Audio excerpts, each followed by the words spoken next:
Hi guys, welcome to my channel. In this video, I'll be covering what are discrete time space signals. Guys, I have uploaded complete speech and video processing subject tutorials. I'll provide that link in description. You can watch from there. If you are watching this video for the first time, don't forget to like, share and subscribe to my channel. Let's get started. Guys, speech is nothing but it is sound wave produced by humans. That is nothing but whatever we speak, we call it as speech.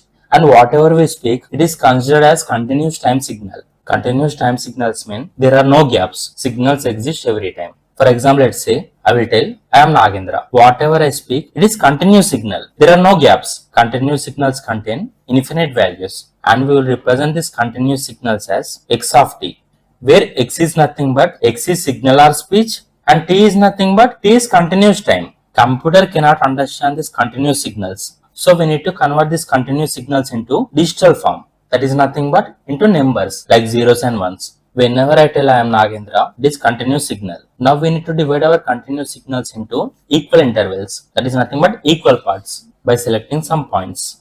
After dividing our speech into equal number of parts, each part is given some value because computer cannot understand continuous signals. So we need to convert our signals into digital form. For example, one part is given value as 1.25, next point 1.33, next point 1.44 and next point 2.32. Like that, our continuous signals are converted into equal intervals by giving them some numbers, and we call it as sampling. After converting my speech into digital form, but still computer cannot understand these values. So we need to do quantization. That is nothing but converting infinite values to finite values. We need to remove all these point after values and we need to bring it to nearest level. For example, if you consider 1.25, near value is 1, and similarly 1.33, near value is 1, and 1.44, near value is 1, and 2.32, near value is 2. So after doing sampling, we need to do quantization, that is bringing our values to near levels. As there are finite number of values, this is my final output. As computer cannot understand continuous signals, we need to convert our continuous signals into discrete signals, that is in digital form, which are in the form of numbers. So based on this, computer will understand our text. I will explain some key aspects of discrete time space signals. The first one is sampling. Sampling means taking the values of a speech signals at regular time interval and converting those continuous signals into discrete signals. This is example.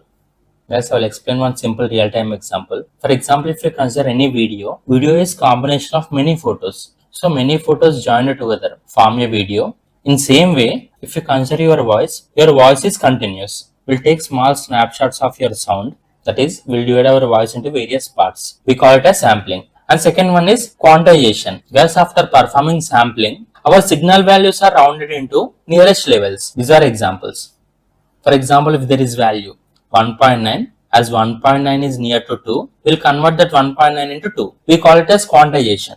And third one is discrete time representation. After doing sampling and quantization, our signals will now become into sequence of numbers, where we call the sequence of numbers as final output. Based on this final output, now computer will understand our voice. After computer understanding our voice, now we can perform digital signal processing. Shortly we call it as DSP. Guys, in digital signal processing, we'll perform various kinds of operations like we'll remove noise and we'll do signal improvement, we'll do audio compression, etc. I'll give one simple real-time example. For example, if you consider phone call, computer after converting our continuous signals into discrete signals, computer will now remove background noise. As continuous signals are converted into digital signals, now we can store the digital signals and we can also transfer the digital signals through internet. So fifth one is storage and transmission. Digital signals are stored in your device and they can be sent over the internet. Mobile phone calls, internet calls like WhatsApp calls, all these are examples.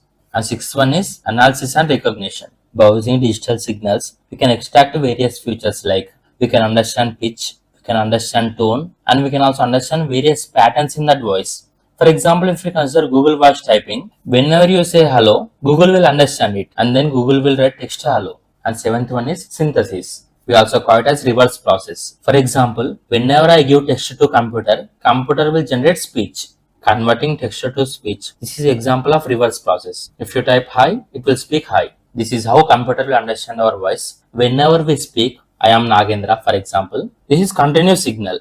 At first, whenever we give our voice, computer will do sampling. That is nothing but taking points. like converting our continuous signals into various numbers. After doing sampling, next step is quantization. These are infinite values with various points. Now we need to convert the signal values into nearest levels. For example, 1.7 value is 2 and 5.3 value is 5 and 2.9 value is 3, and we call this signal as discrete signal, which is in the form of numbers. Based on these numbers, computer will understand our voice.